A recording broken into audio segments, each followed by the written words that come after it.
బోధనలో ఉండేటటువంటి ఆ ప్రాథమిక సూత్రాలు లేదా ఆ ప్రాథమిక నియమాలు అనేటివి కొద్దిగా గుర్తుపెట్టుకోవాలి. మొదటిది ఏంటంటే ఉపాధ్యాయుడు ఇప్పుడు కూడా సరళత నుంచి క్లిష్టతకు బోధించాలి. సరళత నుంచి క్లిష్టతకు అంటే విద్యార్థులకు సులభమైన అంశాలతో బోధన ప్రారంభించి ఆ తర్వాత కష్టమైన అంశాలు బోధించాలి. నెక్స్ట్ రెండోది తెలిసిన విషయాల నుంచి తెలియని విషయాలకు బోధించాలి. తెలిసిన విషయాల నుంచి తెలియని విషయాలను బోధించాలి. ఇది సెకండ్ వన్. అంటే పిల్లలకి తెలిసి వాళ్ళ ఊర్లో వాళ్ళ చుట్టుపక్కల పరిసరాలలో వాళ్ళకి ఫెమిలియర్గా వాళ్ళు చూసి ఉండే అంశాలను ముందు చెప్పి ఆ తర్వాత వాళ్ళకి పరిచయం లేనటువంటి ఊహాత్మకమైనటువంటి అలాంటి భావనలను తర్వాత చెప్పాలి. నెక్స్ట్ మూడోది చూడండి, మూర్త అంశాల నుంచి అమూర్త అంశాలను బోధించాలి. కంటికి కనపడే భౌతిక వస్తువుల సహాయంతో ముందు బోధన చేసి కంటికి కనపడని సూత్రాలు అలాంటి వాటి సహాయంతో సమస్యలు సాధించడం లాంటి ఊహాజనకమైన అమూర్త అంశాలను బోధించాలి. నాలుగోది మొత్తం నుంచి భాగాలకు బోధించాలి. ఇది 2 సార్లు టెట్ డిఎస్సిలో క్వశ్చన్ వచ్చింది. ఈ క్రింది వాటిలో బోధన ప్రాథమిక నియమానికి చెందనిది అని ఒకసారి వచ్చి 4 ఆప్షన్లు కరెక్ట్గా ఇచ్చి ఒక ఆప్షన్ భాగాల నుంచి మొత్తానికి అని ఇచ్చాడు, చెందనిది. ఓకేనా? నెక్స్ట్ ఈ క్రింది వాటిలో బోధన ప్రాథమిక సూత్రాలకు చెందినదని ఒకసారి ఇచ్చి ఇవన్నీ ఇటు నుంచి ఇటు రివర్స్లో ఇచ్చేసి ఇది ఒక్కటే మొత్తం నుంచి భాగాలు కానీ కరెక్ట్ వేలో ఇవ్వడం జరిగింది. ఓకేనా? రైట్. నెక్స్ట్ చూడండి, సాధారణీకరణం నుంచి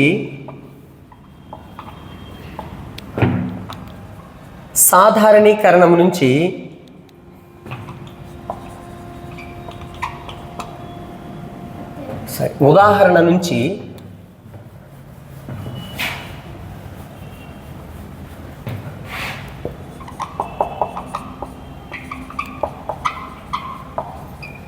ఉదాహరణల నుంచి సాధారణీకరణానికి బోధించాలి. ఫస్ట్ పిల్లవాడికి నెంబర్ ఆఫ్ ఎగ్జాంపుల్స్ చెప్పి ఆ తర్వాత కంక్లూజన్ అనేది స్థిరపరచాలి. ఉదాహరణల నుంచి సాధారణీకరణాన్ని బోధించాలి. నెక్స్ట్ ఆగమనము నుంచి నిగమనానికి బోధించాలి. ఆగమనము నుంచి నిగమనం, నానా అనానా, నిగమనం. ఆగమనం అంటే అర్థం ఏంటి అంటే ఉదాహరణలేము. నిగమనం అంటే అర్థం ఏంటంటే నేరుగా సూత్రాలు చెప్పడం. ఓకేనా? విశ్లేషణ నుంచి సంశ్లేషణ వైపు బోధించాలి. అంటే అర్థం ఏంటంటే ఉపాధ్యాయుడు ప్రతి సోపానానికి కారణం చెప్తూ ప్రతి స్టెప్కు వివరిస్తూ పిల్లవాడికి సందేహాలు నివృత్తి చేస్తూ ఆ తర్వాత కంక్లూజన్ అనేది రాబట్టాలి. ఓకేనా? సో ఉపాధ్యాయుడు ప్రతి స్టెప్కి కారణం చెప్తూ డౌట్ లేకుండా సందేహాలు నివృత్తి చేస్తూ బోధించడాన్ని విశ్లేషణ నుంచి సంశ్లేషణకు అని అంటాం. నెక్స్ట్ పరిశీలన నుంచి ప్రయోగం వైపుకి బోధన జరగాలి. అంటే పిల్లవాడికి పరిశీలింప చేయకుండా నేరుగా ప్రయోగం చేయించుకో, ముందు చూపించి అక్కడున్న భాగాలు, అక్కడున్న పదార్థాలు, అక్కడున్న ప్రయోగ పరికరాలు అవి చూపించి తర్వాత ప్రయోగం చేయించాలి.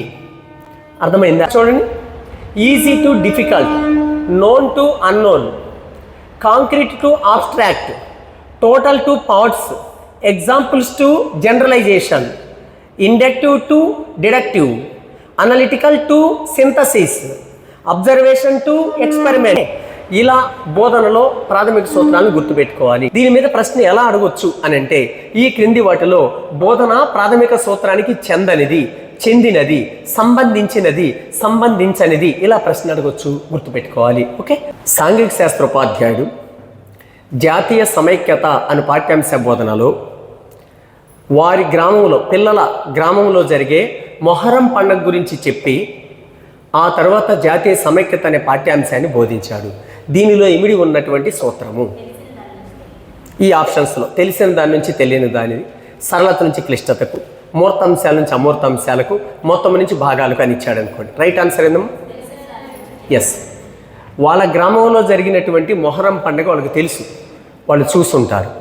సో జాతీయ సమైక్యత అనేది వాళ్ళకి తెలియదు, ఇప్పుడు నేర్చుకుంటారు ఈ పాఠం ద్వారా.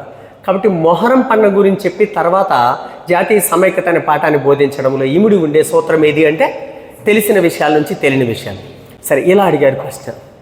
ఉపాధ్యాయుడు స్థానిక స్వపరిపాలన అను పాఠ్యాంశ బోధనలో గ్రామంలో సర్పంచ్ చేసే పనుల గురించి చెప్పి తర్వాత పాఠ్యాంశాన్ని బోధించాడు. దీనిలో ఇమిడి ఉండే సూత్రం ఏది?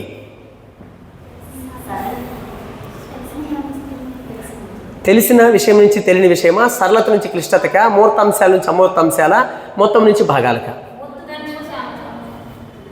ఏందమ్మా? అది కూడా తెలిసిన విషయం నుంచి తెలియని విషయం. అక్కడ మొహరం పండగ వాళ్ళ గ్రామంలో జరిగేది కాబట్టి తెలిసిందే, అక్కడ వాళ్ళ సర్పంచ్ చేసే పనులు పిల్లలకి తెలిసిందే. కాబట్టి రెండు కూడా తెలిసిన విషయం నుంచి తెలియని విషయానికి అనే అంశం ఆధారంగా బోధించడం. రైట్, ఇలా అడిగాడు ప్రశ్న. జ్ఞానేంద్రియాలు అను పాఠ్యాంశ బోధనలో ఉపాధ్యాయుడు జ్ఞానేంద్రియాల గురించి విద్యార్థులకు తెలియచేసి తర్వాత ఒక్కొక్క పీరియడ్లో ఒక్కొక్క జ్ఞానేంద్రియం గురించి బోధిస్తూ ఉన్నాడు. ఇందులో ఇమిడి ఉన్నటువంటి సూత్రం ఏంది? మొత్తం నుంచి భాగాలకు. Very good. సో జ్ఞానేంద్రియాలు అన్నీ చెప్పేశాడు, 5 జ్ఞానేంద్రియాలు. ఆ తర్వాత మొత్తం జ్ఞానేంద్రియాలు పిల్లవాడికి చెప్పేశాడు. ఆ తర్వాత కన్ను ఎలా పనిచేస్తుంది, దాంట్లో ఇమిడి ఉండే సూత్రం ఏంది, తీసుకోవాల్సిన జాగ్రత్తలు ఏంది, తర్వాత చెవి ఎలా పనిచేస్తుంది, తీసుకోవాల్సిన జాగ్రత్త ఏంది, ఒక్కొక్క పీరియడ్లో ఒక్కొక్క జ్ఞానేంద్రియం గురించి తెలియజేశాడు.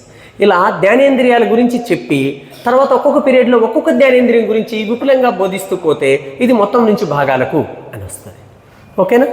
నెక్స్ట్, రేఖాగణితము అను పాఠ్యాంశ బోధనలో ఉపాధ్యాయుడు వివిధ అట్టముక్కలతో త్రిభుజము, దీర్ఘచతురస్రము, చతురస్రం వంటి ఆకారాలను పిల్లలకు చూపించి ఆ తర్వాత ఆ సూత్రాల ఆధారంగా, ఏ సూత్రాలు? త్రిభుజ వైశాల్యం సూత్రం, దీర్ఘచతురస్రం చుట్టుకొలత వైశాల్యం సూత్రం, చతురస్రం చుట్టుకొలత వైశాల్యం సూత్రం, ఆ సూత్రాల ఆధారంగా సమస్యలను పిల్లల చేత ఎలా పరిష్కరించాలో బోధించాడు. దీనిలో ఇమిడి ఉండే సూత్రం ఏంది? ముహూర్తం నుంచి అమూర్తం. Very good. ఇది అప్లికేషన్ టైపు.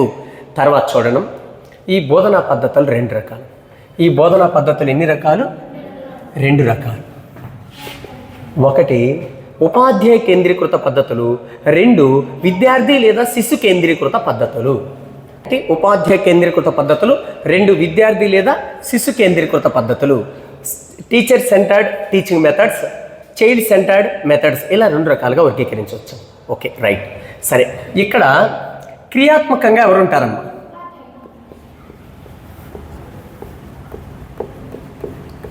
ఇక్కడ నిష్క్రియాత్మకంగా ఎవరుంటారమ్మా?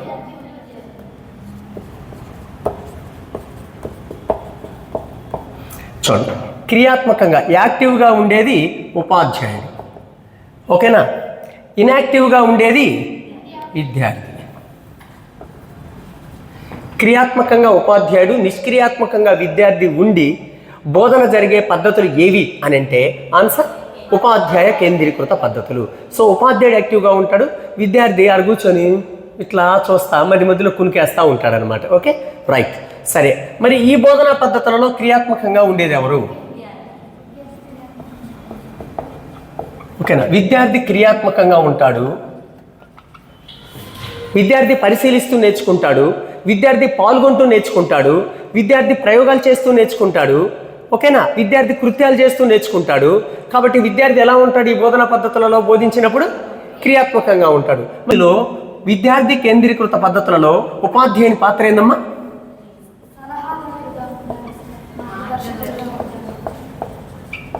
మార్గదర్శకుడు ఉపాధ్యాయుడు.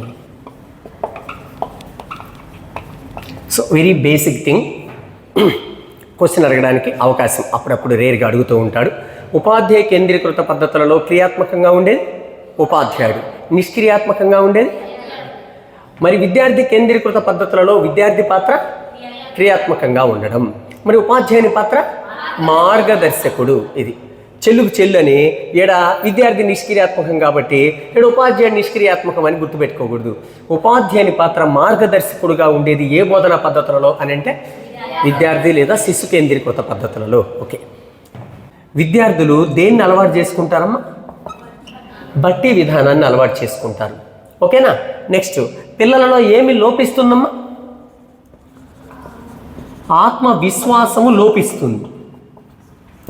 పిల్లలు ఏమి చేయలేరమ్మా?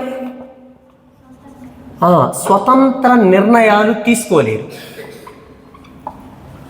ఒక్కసారి జాగ్రత్తగా చూడండి. ఈ పద్ధతులలో బోధన జరిపినప్పుడు దీర్ఘకాలం పాటు పిల్లలు బట్టి విధానానికి అలవాటు పడతారు, ఆత్మవిశ్వాసం ఉండదు, స్వతంత్రంగా నిర్ణయాలు తీసుకోలేరు. ఇంటికి పెడుతున్నా, స్వతంత్ర నిర్ణయాలు తీసుకోలేరు. ప్రతి దానికి ఇతరుల మీద ఆధారపడడం అలవాటు చేసుకుంటారు. ప్రతి దానికి ఇతరుల మీద ఆధారపడడం అలవాటు చేసుకుంటారు. అటు కాకుండా విద్యార్థి కేంద్రీకృత పద్ధతులలో బోధనాభ్యసనం జరగడం వలన ఏం జరుగుతుంది అంటే విద్యార్థులలో సృజనాత్మకత అలవడుతున్నాం. తార్కిక ఆలోచనలు ఏర్పడతాయమ్మ. విద్యార్థులలో ఆత్మవిశ్వాసం అభివృద్ధి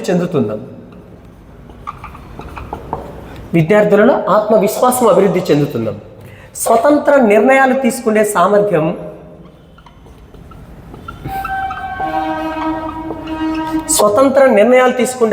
ఆ సామర్థ్యం పిల్లలలో ఏర్పడుతున్నాం. ఇతరుల మీద ఆధారపడడం, స్వతంత్ర నిర్ణయాలు తీసుకుంటారు. సో ఈ సామర్థ్యాలు బట్టి విధానానికి అలవాటు పడడు, సొంతంగా నేర్చుకోగలుగుతాడనమాట.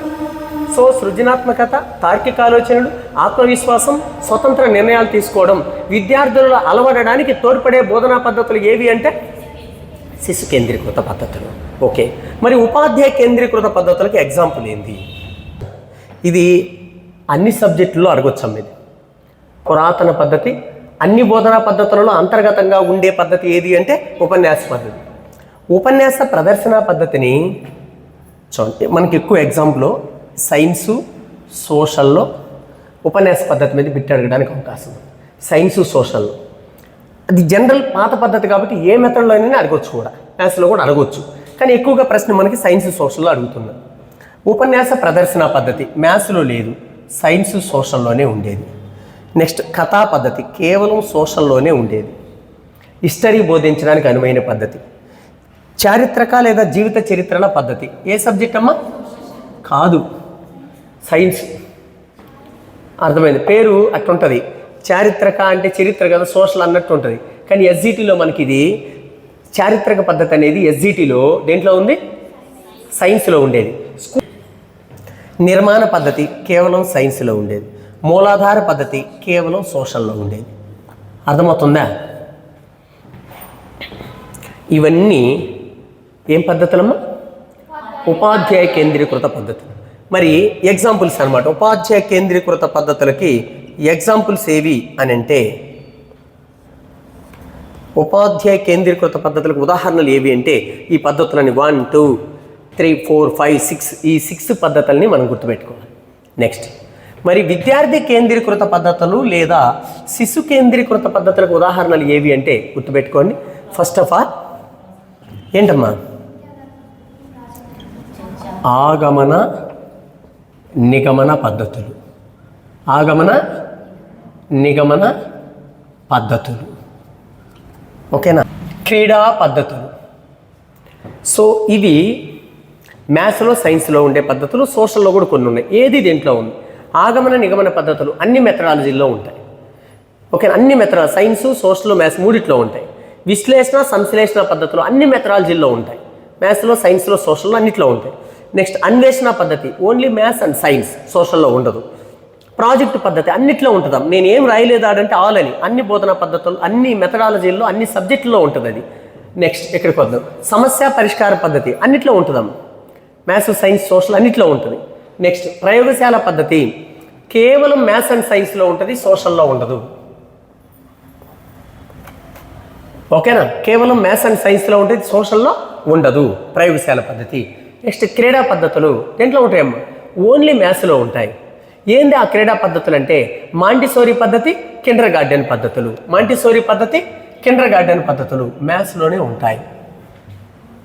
మాంటిసోరీ పద్ధతి, కిండర్ గార్డెన్ పద్ధతులు. మరి అదనంగా సోషల్లో ఏముంటాయి అని అంటే చర్చా పద్ధతి అండ్ సైన్స్. సోషల్లో మాత్రమే వచ్చేటటువంటి పద్ధతులు రెండు కూడా చర్చా పద్ధతులే. ఈ రెండింటికి తేడా ఏంటంటే ఇందులో నాయకత్వం ఎవరు వహిస్తారు, ఇందులో నాయకుడిగా ఎవరు ఉంటారు అనే దాంట్లోనే తేడా ఉంటుంది. అది మన బోధనా పద్ధతులు చెప్పుకునేటప్పుడు చెప్పుకుంటాం. ఓకే రైట్, ఒక్కసారి చూడండి. దీని మీద బిట్టి అలా అడగవచ్చు. ఈ క్రింది వాటిలో ఉపాధ్యాయ కేంద్రీకృత పద్ధతికి చెందినది ఉపాధ్యాయ కేంద్రీకృత పద్ధతికి చెందనిది. క్రింది వాటిలో విద్యార్థి కేంద్రీకృత పద్ధతికి చెందినది, విద్యార్థి కేంద్రీకృత పద్ధతికి చెందనిది అనే విధంగా మిమ్మల్ని ప్రశ్న అడగొచ్చాం. ఓకేనా? రైట్. ఈ శిశు కేంద్రీకృత లేదా విద్యార్థి కేంద్రీకృత పద్ధతుల్ని మరొక విధంగా ఏమని పిలుస్తాం? ఆధునిక బోధనా పద్ధతులు అని అంటాం. ఏమంటాం? ఆధునిక బోధనా పద్ధతులు అని అంటాం. ఈ ఆధునిక బోధనా పద్ధతులకు మూల పురుషుడు ఎవరమ్మా? ఎక్సలెంట్. జాన్ అమోఘస్ కొమినియస్ అనేటటువంటి విద్యావేత్తని ఆధునిక బోధనా పద్ధతులకు ఆద్యుడు లేదా మూల పురుషుడుగా పిలుస్తాం. ఎవరినమ్మా పిలిచేది? కొమినియస్.